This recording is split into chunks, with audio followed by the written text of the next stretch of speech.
The mystery of meat within meat, unraveling the secret structure of carrots. Intro. On the outside, carrots look ordinary, smooth, fresh orange, tempting to bite into. But when you cut them open, what do you see? There are different parts, but there's a kind of flesh inside.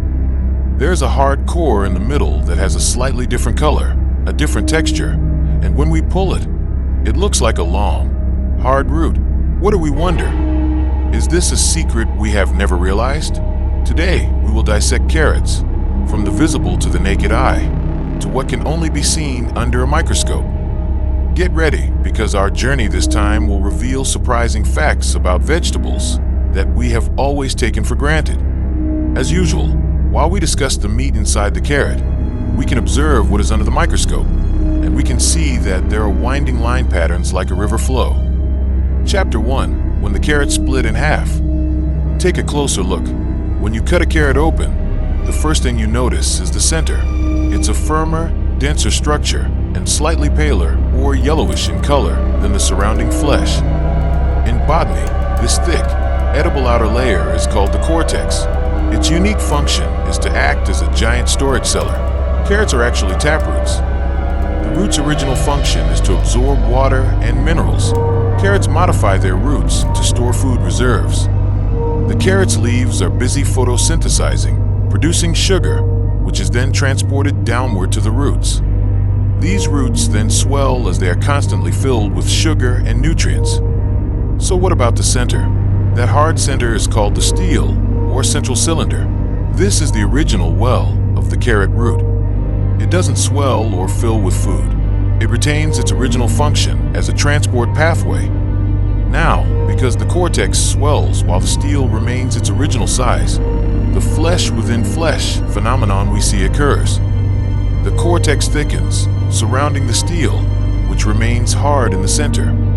Chapter 2. Soft spins inside carrots. Now, take a closer look at the first 10 seconds or so of the video. Do you see anything that looks like thorns around the stele? These are very important structures called medullary rays. They look like thorns, but when you touch them, they're not sharp. Instead, they feel like a slightly denser piece of regular flesh. Why are they shaped like thorns? They function as horizontal highways. The stele in the center has tubes that run up and down. But how do goods get from the stele to the cortex, or vice versa? Well, these pith rays act as a connecting bridge. Through these pith rays, water and minerals from within the stele are distributed to the cortical cells that need them. Chapter 3. Microscope unveils the secrets of meandering rivers. Earlier, you saw what looked like a real river, but its shape was exactly like a winding stream. They were long, not straight, lines that meandered like a snake. This is a vascular bundle. The long one is the xylem, the tube that transports water and minerals from the roots to the leaves. So why is it winding? With its winding design, it has flexibility. It can stretch a little, can bend a little without breaking. In addition, this winding shape increases the surface area. This xylem is winding, so its contact area with the surrounding cells becomes larger. This means the process of water and mineral exchange becomes more efficient.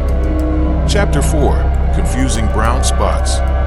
Now, when we look more closely among the line patterns, something catches our attention. Brown spots, like tiny dots scattered around. What are they? This is a structure called the Casparian strip.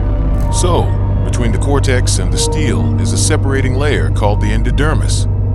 Now, in the cell walls of this endodermis, there is a thickening that contains cork, suberin, and lignin. This thickening is called the Casparian strip. Its function? Imagine water and minerals from the soil have been absorbed by the roots, having passed through the cortex. They want to enter the stele to be distributed throughout the plant. But they can't just enter. They have to pass through the Casparian strip first. This Casparian strip forces all incoming substances to pass through the cytoplasm of the endodermis cells. Now, because the Casparian strip contains lignin and suberin, its color tends to be darker. Chapter 5. Why is the middle one hard, the outer one soft? The answer lies in the type of cells that make it up. The stele, or central cylinder, contains abundant xylem tissue. These xylem cells are unique. Once they mature and function, they die. These empty, dead cells then develop walls reinforced with a woody substance called lignin. Chapter 6. The function of the steel. Much more than just a hard core. The steel contains xylem, which is responsible for transporting water and minerals. The steel also contains phloem, which is responsible for transporting the results of photosynthesis and sources of new life. Chapter 7. The mystery of silver and black. A silvery or shiny color can sometimes appear from tightly packed starch granules or certain mineral crystals, such as calcium oxalate. This is actually normal. The black color is caused by oxidation. When carrot cells are injured, for example by pests in the soil or rough handling during harvest, the phenolic compounds within the cells are exposed to air and change color from dark brown to black. The process is similar to how an apple changes color after being bitten. Chapter 8. Conclusion. The ordinary makes the extraordinary. Carrots possess incredible complexity. They are proof that nature never plays around when it comes to designing its living things. Every detail, no matter how small, has a function and a reason. Carrots teach us that magic often lies hidden in the most unexpected places. Beneath the simple exterior, there may be beauty and complexity waiting to be discovered. Thank you for joining me on this journey into the mystery of carrots.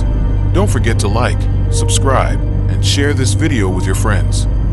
Let them know that behind the carrots they've been eating, there's a world hidden all this time. See you in the next video. Stay curious, keep learning, and never stop observing the little things around you.